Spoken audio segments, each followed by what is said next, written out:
এত নাটক করো না শ্রাবণী, এখানে কোনো কিছু করে লাভ হবে না।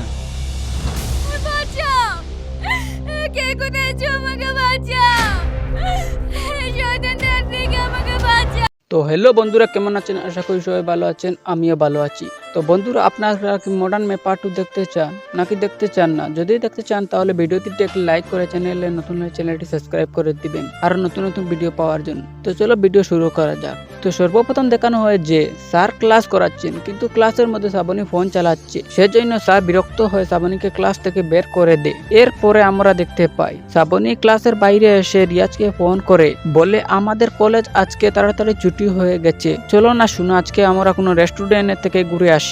এরপরে রিয়াজ বলে, তুমি একটু অপেক্ষা করো, আমি 5 মিনিটের মধ্যে আসছি।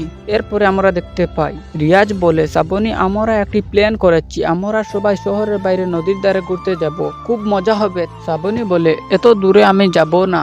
রিয়াজ বলে, এখন এনজয় করবে না তো কখন করবে, নাকি তুমি বই পাচ্ছ? শ্রাবণী বলে, বই নয়, কখন আমি এত দূরে যাইনি তো সেজন্য বলছি।